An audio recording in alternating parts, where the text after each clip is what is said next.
beleza aí? Meus irmãos, boa noite. Boa noite. Aqui nós estamos mais uma vez para dar início a esse papo que nós já comentamos uma vez. Hoje é uma continuação daquela introdução que nós fizemos. O assunto não é amor e nem é o perdão que nós vamos falar hoje. O assunto é linguagem, o assunto é comunicação. Como é que o outro me entende? E o que eu devo fazer para entender o outro? Então eu quero que você convide as pessoas que estão disponíveis para compartilhar essa live. Eu tenho certeza que muita gente vai ser edificada por aquilo que nós vamos falar hoje. Samara, você poderia falar um pouquinho sobre a introdução daquele assunto da semana passada? Das 5 linguagens do amor? Das 5 linguagens do amor. Claro, com certeza. Foi tão rápido aquele dia que nós nem concluímos direito, né? E é um assunto extremamente importante para os relacionamentos. Porque quando a gente entende as linguagens do amor, a gente passa a ter um relacionamento melhor com as pessoas.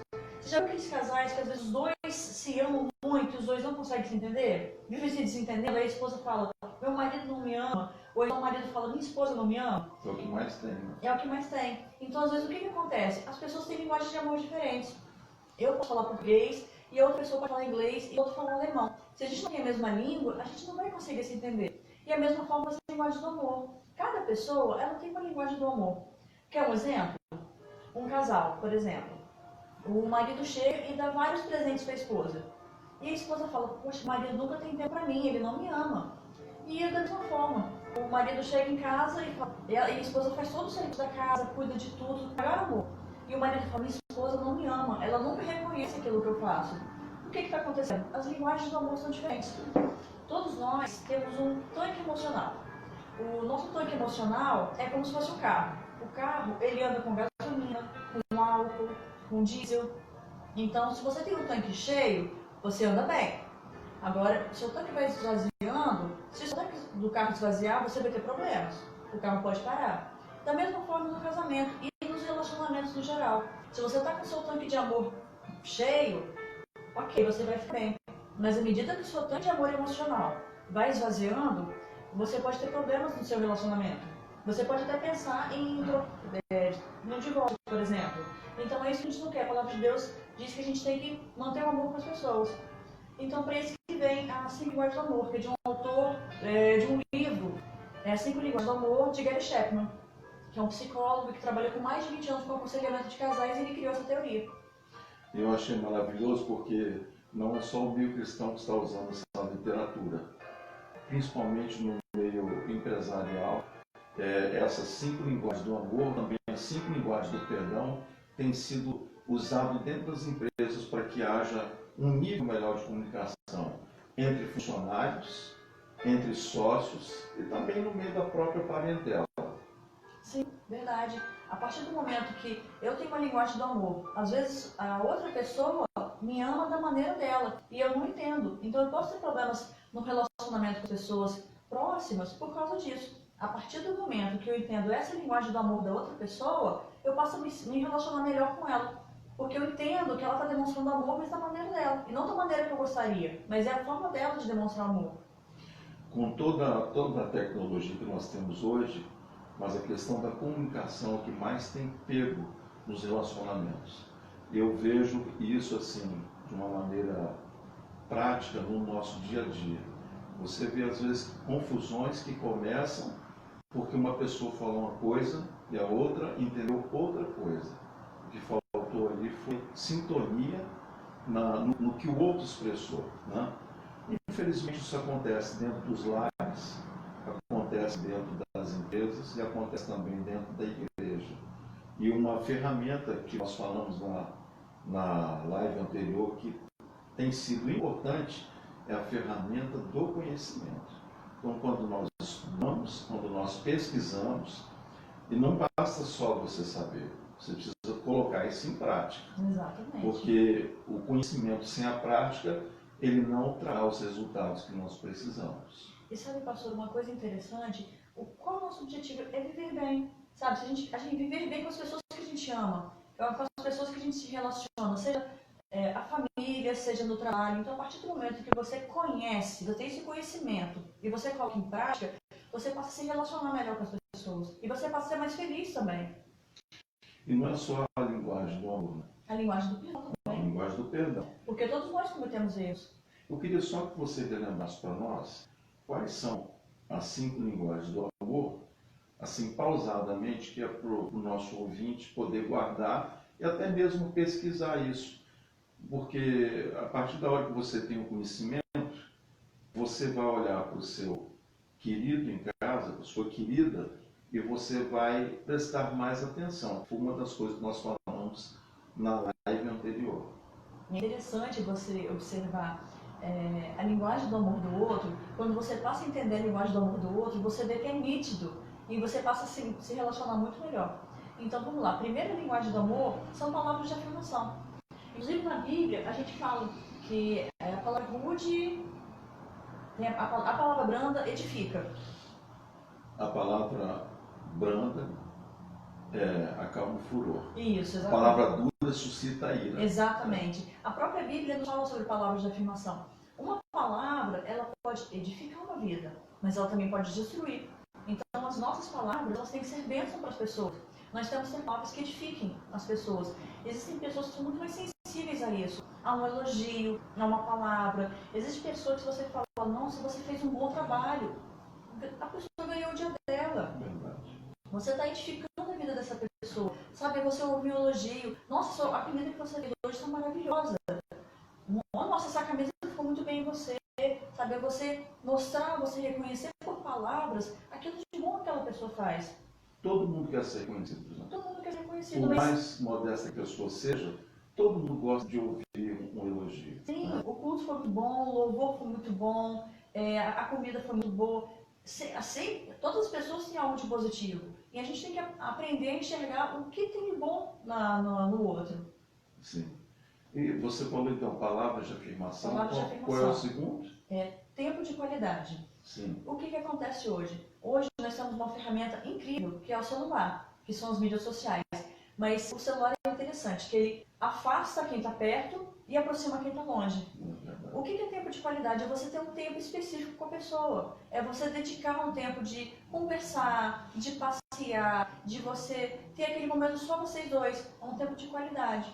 Muitas vezes, nos relacionamentos, fica um no celular e o outro no celular e não existe diálogo. Está cada vez pior. Está cada vez pior. O celular acaba afastando as pessoas. Então, você às vezes está ocupado, ok, mas fala assim, olha esposa, daqui a 30 minutos eu vou te dar minha total atenção. Nesse momento, eu preciso me dedicar ao trabalho.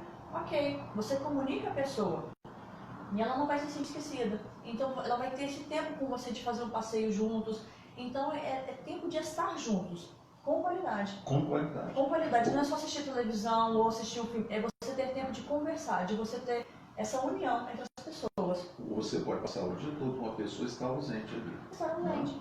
E você pode ficar pouco tempo com o seu querido, querida, seja esposa, filho, filha, e aquele tempo ser um tempo significativo.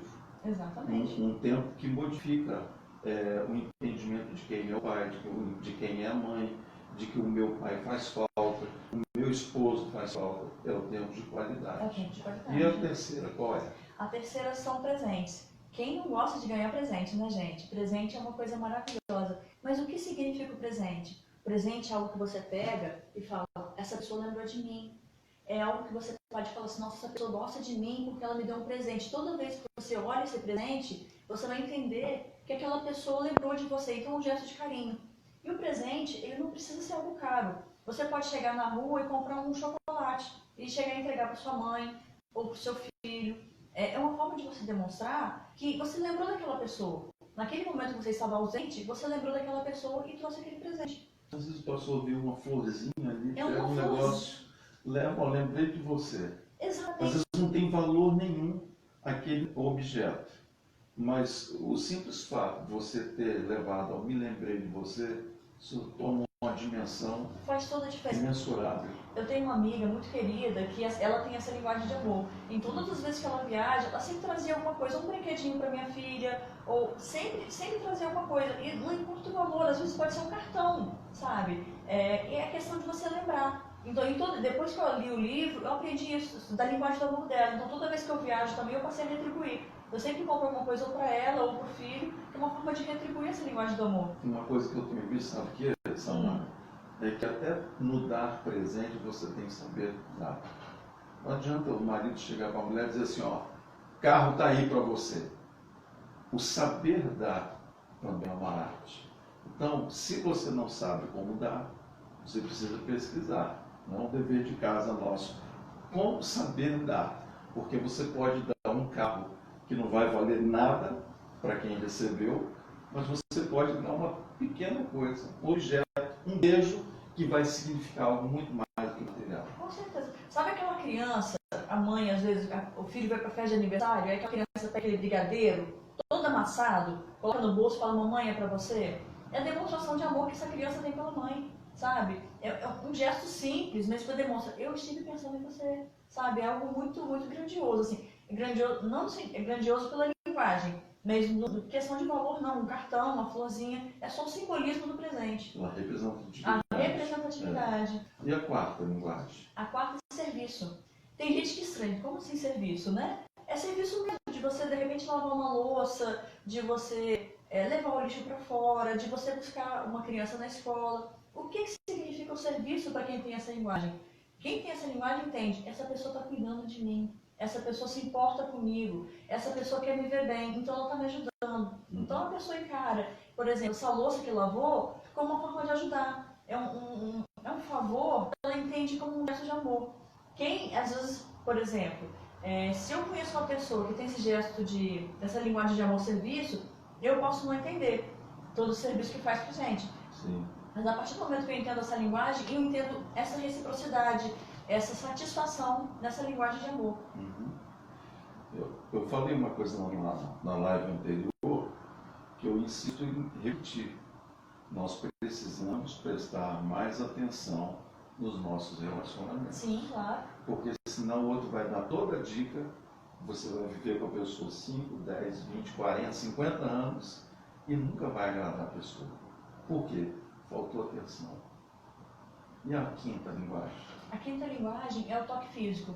Normalmente, quando a gente pesquisa sobre o toque físico, muita gente pensa que o toque físico é intimidade no casamento. Mas não é só isso. O toque físico é andar de mãos dadas, é você colocar uma mão no ombro, é você mexer no cabelo, de repente, da sua esposa ou da sua mãe, fazer um cafuné. Então, o toque físico é aquela pessoa que gosta de sentir a presença, sabe? De ser tocado. De ser tocado, de receber um abraço, de receber um beijo de um filho. Então, a pessoa que gosta desse contato físico, se sente amada, se sente acolhida, se sente abraçada. Se a pessoa não prestar atenção, o outro pode sofrer muito.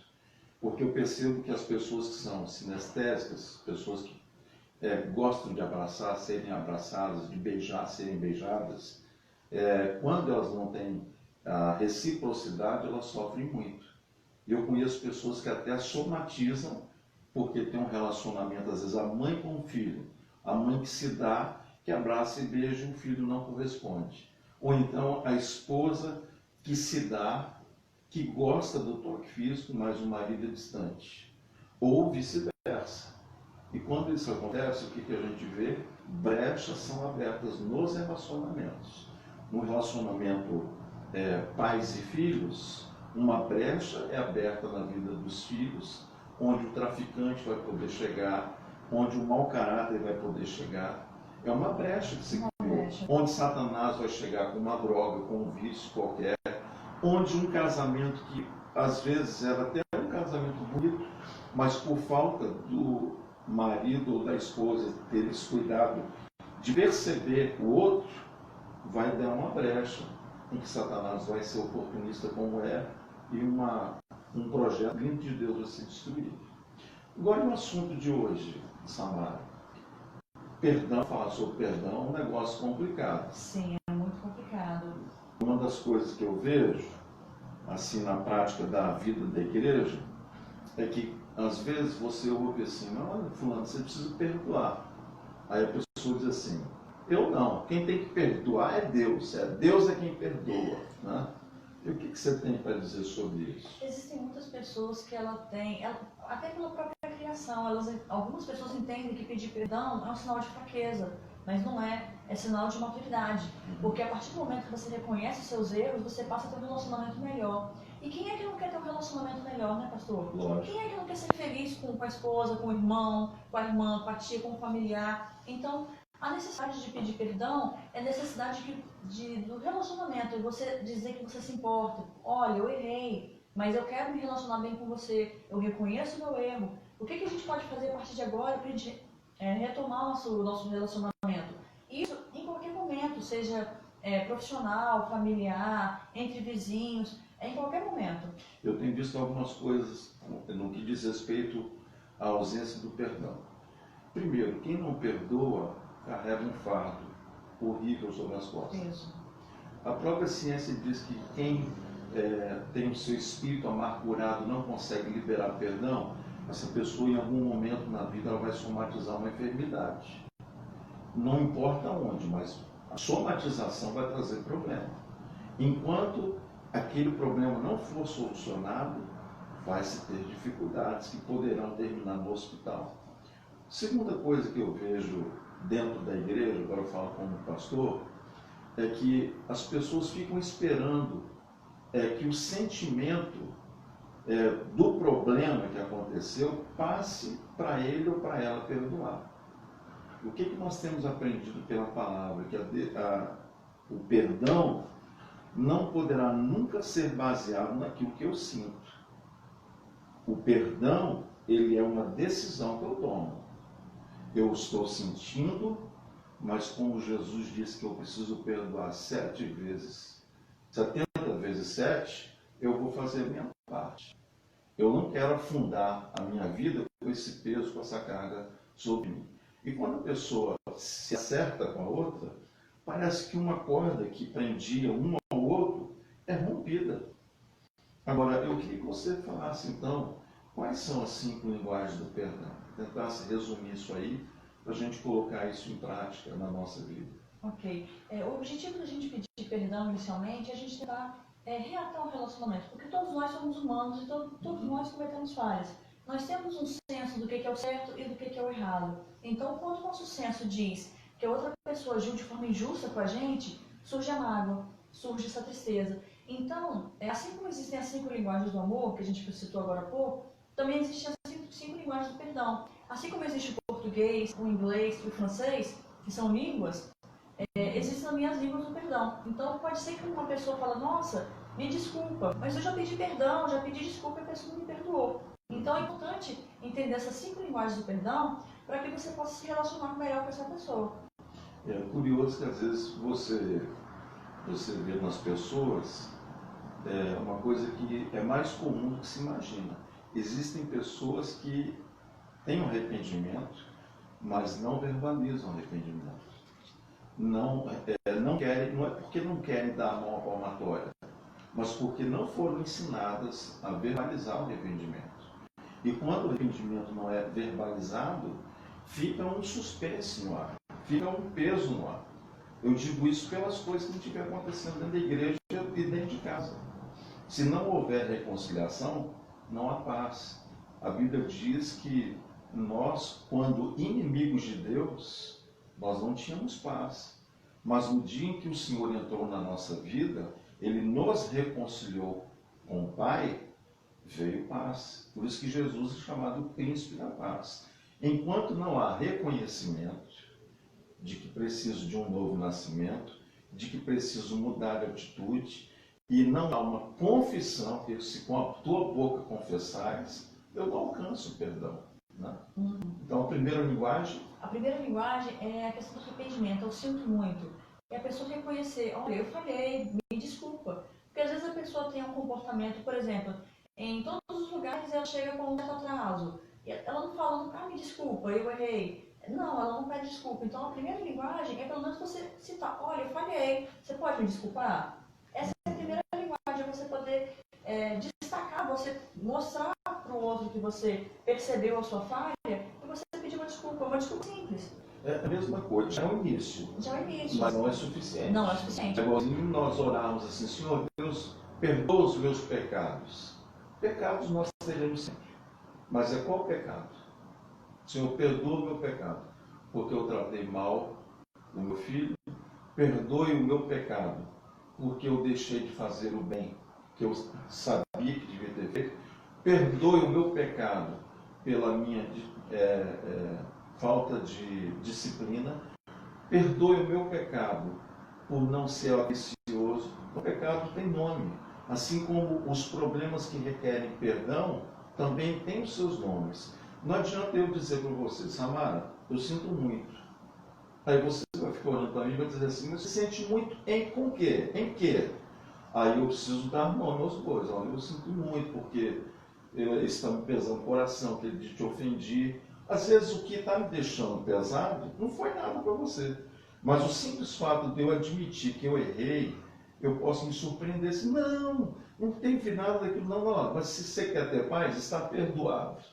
Então tudo começa com sinto muito, após você ter reconhecido de que errou. E essa é a segunda linguagem que você terminou de falar, é a segunda linguagem de perdão. E você exatamente reconhecer seu erro.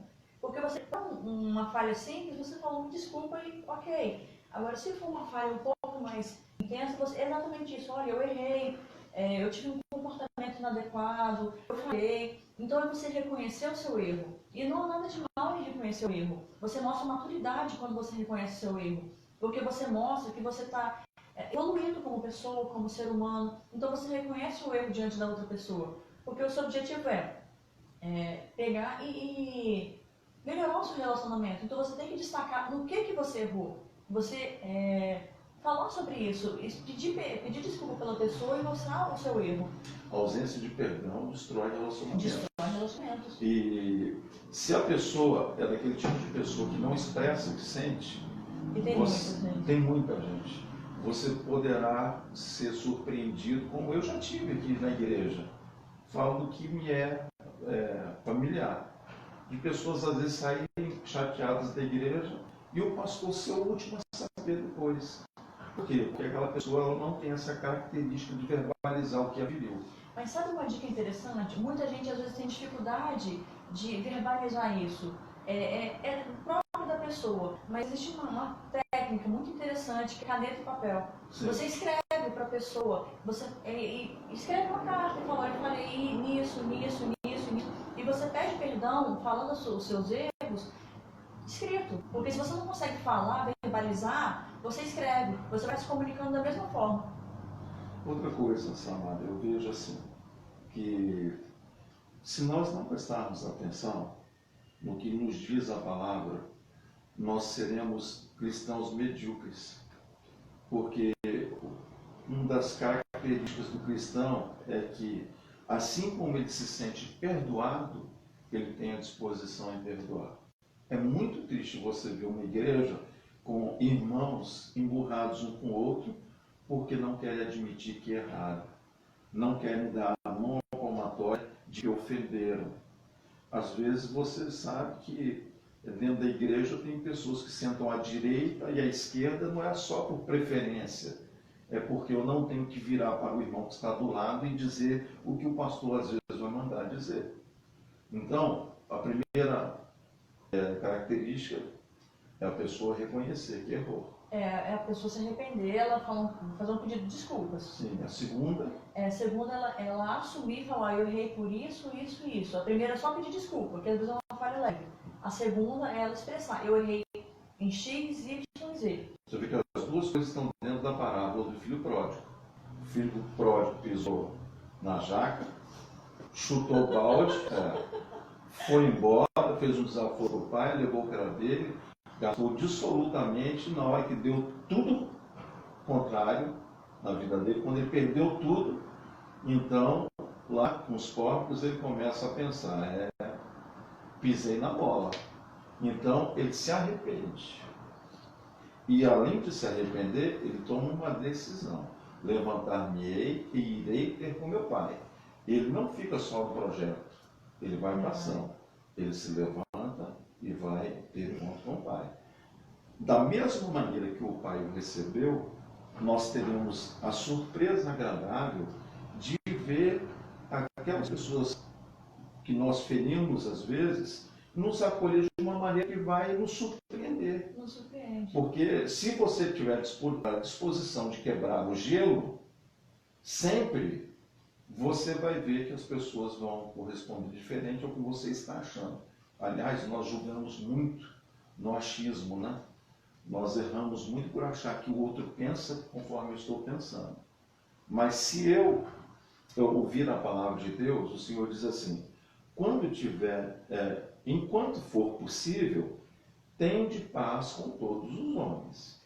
Então, se depende de mim, eu quero ter paz. Se o outro se sente ofendido por algo que eu falei, ou que eu fiz, ou que eu deixei de fazer, e ele não tem coragem de me procurar para acertar, que essa deveria ser a atitude cristã, e eu percebo isso nele, então eu devo, sendo maduro, tomar essa iniciativa. Exato. A partir do momento que você tem uma mágoa, um ressentimento com outra pessoa, essa pessoa, você espera dela que ela venha, mas ela não vem, então tome essa atitude de ir.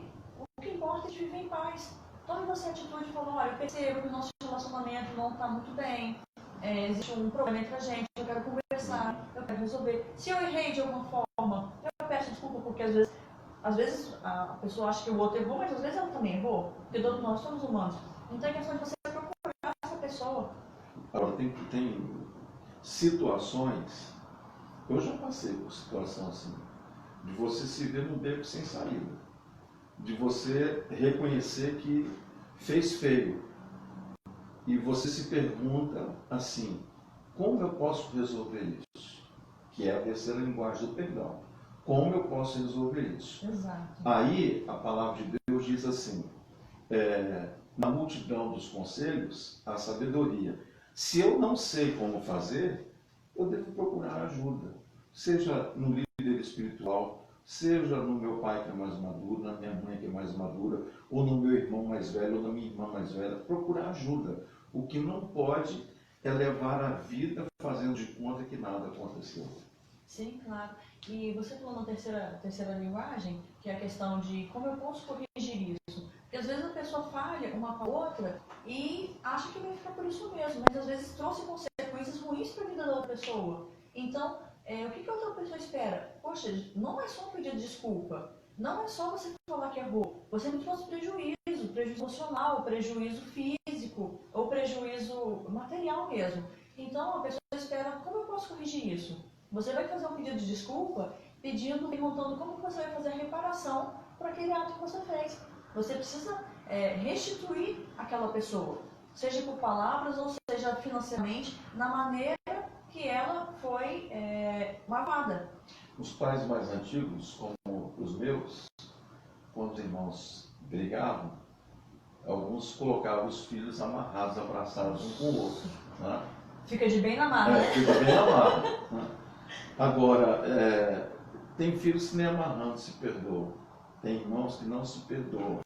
Irmãos sanguíneos não se perdoam. E o passo para a reconciliação e a paz no lar, ou a paz na igreja, ou a paz na vida pessoal, é o reconhecimento, é a tomada de atitude, é o que nós estamos falando agora na quarta linguagem, que é quando a pessoa diz assim: eu quero mudar, vou mudar. É um arrependimento genuíno. Se não houver esse querer, nada acontecerá. Porque você já pensou, igual de vez em quando você fala no culto: peca, pede perdão, pede perdão, peca, pede perdão. Mas a vida não pode ser só peca, pede perdão. Nós temos que, erramos, vamos pedir perdão e vamos mudar de comportamento, porque o que a gente não pode é continuar no erro. Somos falhos, nós somos humanos. Mas é importante que a gente perceba o nosso erro e a gente evolua. Evolua como pessoa, evolua como ser humano. E a gente mude o nosso comportamento para que a outra pessoa ela não continue ofendida. Existe um grande obstáculo, Samara, que eu vejo na vida da igreja e às vezes dentro de lares. Eu sei porque, vez por outra, você tem que socorrer uma família em crise. É quando o obstáculo chamado orgulho impede que o outro dê a mão à palmatória. Eu não vou não, eu estava com a razão, eu estou com a razão, e a pessoa às vezes nem está com a razão. Ou então a própria pessoa reconhece que errou, mas o orgulho impede que ela reconheça. Porque o reconhecimento é a decisão de você dar um passo para trás. Não é só para frente que nós andamos. Existe uma hora que nós temos que parar. O filho pródigo, ele deu um passo para trás. Ele parou, refletiu e entendeu que o melhor que ele tinha que fazer era voltar lá onde ele errou e dizer: Pai, perdoa-me porque eu pequei contra os céus e contra o Senhor. Sim, e a questão de você... Ele teve exatamente essa mudança de arrependimento que a gente fala nessa quarta linguagem. Ele teve arrependimento genuíno. Ele errou. Ele foi, viveu tudo que ele tinha que viver, ele voltou e ele mudou de comportamento. Ele virou uma nova pessoa. A partir daquele momento, ele não errou mais. Então, ele conseguiu mudar de atitude, mudar uma vida inteira. Então, ele passou a se relacionar melhor com a família. Uma das coisas que eu vejo que é empecilho no relacionamento homem-Deus, Samara, é quando Deus já perdoa a pessoa e a pessoa não se perdoou. Não se perdoa. Tem muita gente que não se perdoou. Você quer ver a prova disso? É a pessoa que insistentemente vezes pede a Deus perdão pelo pecado que já foi resolvido há 10, 15 anos atrás. Eu fico imaginando Deus dizer assim: por que você está falando? Eu não lembro mais disso. Mas o indivíduo lembra. Sim, porque é uma carga emocional tão pesada na vida dele que ele não consegue esquecer. Às vezes é uma dor tão grande que ele carrega por um erro que ele cometeu que ele não consegue se desvencilhar dessa situação. Então, nesse caso, ele tem que pedir perdão para ele mesmo. Às vezes, todas as partes envolvidas já perdoaram, Deus já perdoou, ele já fez todas as linguagens do amor, ele já admitiu o erro, ele já mudou de vida, mas ele não consegue se perdoar, ele não consegue. Sabe uma técnica interessante para a pessoa conseguir se perdoar? Escreve uma carta, a pessoa fica na frente do espelho e fala: olha, e fala o próprio nome, ou eu, Samara, eu perdoo você, eu, pastor Moisés, eu perdoo você. Porque a gente precisa olhar no espelho, olhar nos nossos olhos e pra gente mesmo pedir perdão pra gente. Porque a gente a gente se perdoar pelas nossas falhas, pelos nossos erros, para a gente poder conseguir seguir em frente. Porque se a gente não se perdoar pelas nossas falhas, vai acontecer exatamente isso. Você vai continuar pedindo perdão a Deus por algo que já aconteceu há 10, 15 anos atrás. Já está perdoado. Já está perdoado. E a maior arma de Satanás é a culpa. Né? E a palavra de Deus diz que nenhuma condenação há para aqueles que estão em Cristo Jesus, o Senhor. Mas se existe culpa, precisa aplicar o sangue de Jesus sobre a culpa. E precisa conhecer mais a palavra do Senhor. Porque a arma chamada culpa é uma arma espiritual de intimidação, que vai nos deixar maus, para baixo, e tem o poder de nos paralisar.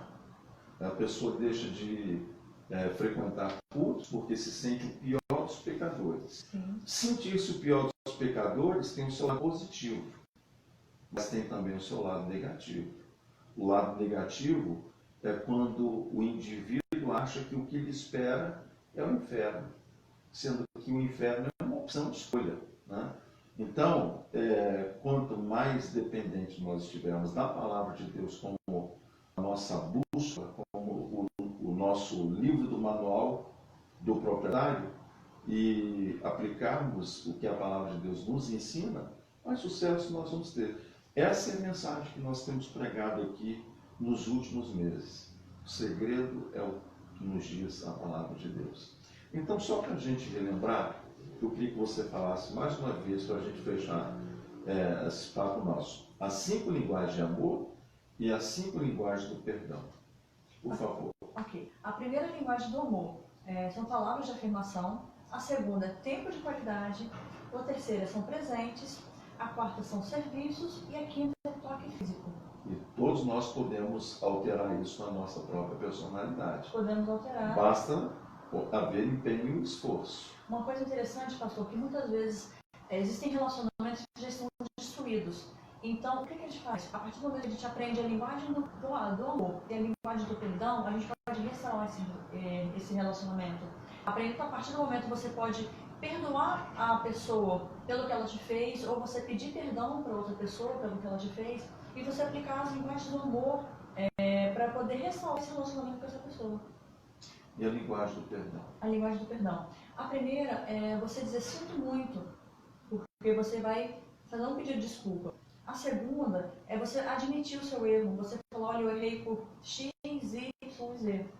A terceira é você corrigir o seu erro. Você não pode, de repente, prejudicar uma pessoa e você ficar por isso mesmo. Para você pedir o perdão, você pergunta, como eu posso corrigir isso? Como eu posso fazer com que você me perdoe?